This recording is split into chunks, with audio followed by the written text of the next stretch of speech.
Today is May the 6th. In the last episode, I talked a little bit about, first of all, for those of you that are listening for the first time, I'm an entrepreneur, live in Canada, thinking of trying to get to the US to open up a business, sort of working through all the math and the decision process and sharing my thoughts because I think there are other entrepreneurs in Canada or elsewhere that maybe are in the same position. They're thinking of uh, leaving where they are to go somewhere else.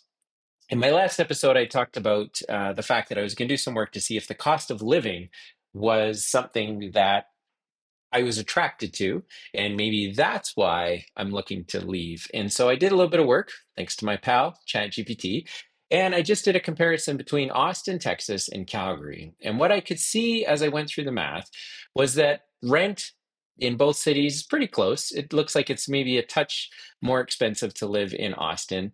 That utilities, however, here in Calgary, Canada, are much more expensive. That transportation, in terms of whether you're looking for like a bus pass or gasoline or whatever, is more expensive here in Canada.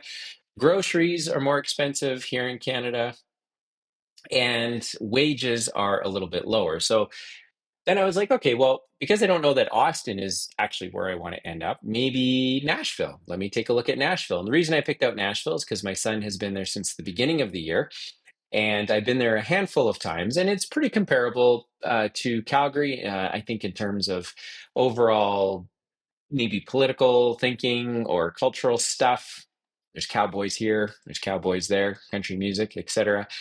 And so I did a comparison there, and then same sort of thing. It turns out that Calgary is a little bit more expensive than Nashville.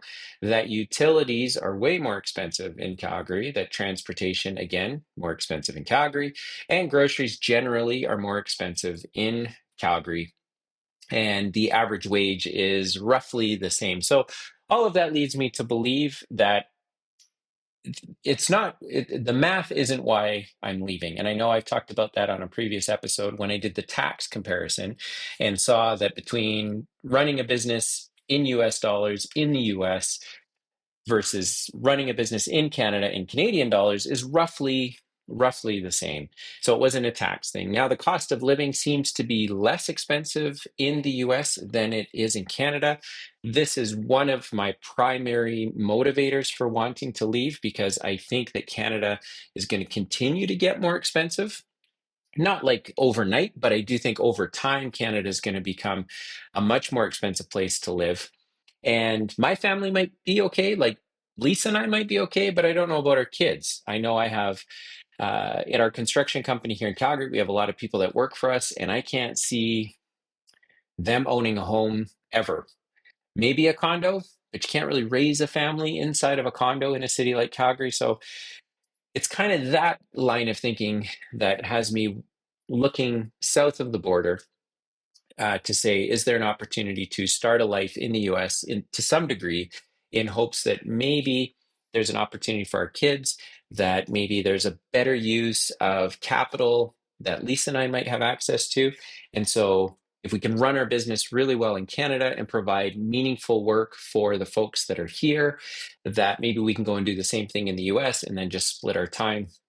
So in this episode, hopefully what I can walk away with as I think through this is the cost of living isn't going to be more in the US. It's going to be less in the US. And so I think that's kind of a check mark in the box of this should probably happen.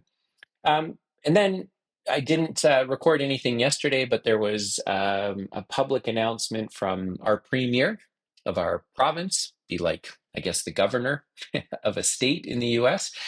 And she went on to say that while as a province, we're looking forward to working with the prime minister, and she said all of the right things that supposed to make you feel warm and fuzzy.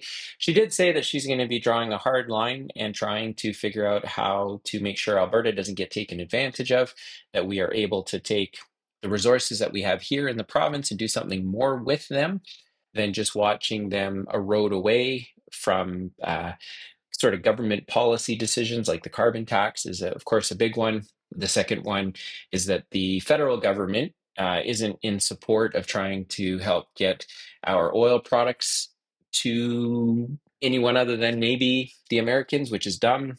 I think, because Eastern Canada certainly could benefit from the product that we have here in our province. So you just can kind of feel that things are going to get hard and tough. And I don't think that means anything on the ground. I think people still live, still pay their bills, still make some money. It just means it just is harder. It goes back to what I said in my first bunch of episodes where like where's the motivation? Where's the motivation to want to aspire to do something really great in this country? Where is the motivation for people like myself to say that it's worth it to put more capital at risk, to um, try and take bigger risks with business ventures when you're exposing your assets and your livelihood to something that ultimately might just get shut down by the government. If you're familiar with the history of our province, the federal government pretty much shut down our province in the early 80s with the National Energy Program, and that led to several years of really difficult living. My family, my dad um, owned a home during that period of time. Pretty simple guy, but you could tell in talking to him that that was a really rough time for him. And same thing, like he didn't really see the need to work more than what was required by his family, and I'm just not sure that's a great posture. So those sorts of things, the announcement from the premier, kind of the way the federal government looks at our province. I can't practically just uproot and leave. There are things like visas, there are lots of requirements, there's lots of hurdles to jump, but I also don't see things getting better. And so if I have a little bit of time to spend on something, putting together an E2 visa, putting together some money, putting together a business plan, and say a year from now, next spring, be in a position to say, we were, as a family, able to successfully go south of the border with a business. We can't work in the US under the E2 visa. You can kind of only own it, maybe provide some direction, but it has to employ Americans. And so you have to have the money to support that in a viable business. And so I'm going to keep, as I get down that path, when I start preparing my business plan, I'll share what I'm learning about that. But that's what it looks like today. It looks like it's not a tax exercise. It's not necessarily a cost of living exercise, although you might be able to live a little cheaper in the US on a relative basis. But it has more to do with at 47 years old, is Canada really the best place where I want to hang out and continue to invest my time, energy, and resources? And right now, the answer feels like no. I will do the best I can with what I have, because I know that what I have is great and has provided for our family and many, many other families. But the aspiration to do something even more isn't there, because I can't see that it would ever be worth it in Canada. I just see that the friction, like once you get past providing for your own needs, there's no real reason to do more than that in Canada. And that was exactly what I experienced in Spain. I just saw in the places that we visited and hung out in, people worked to live, they didn't live to work. And that's great. That is a philosophy. I believe a little differently than that. I think that if you've been blessed with a lot, that you have a responsibility to do a lot with that.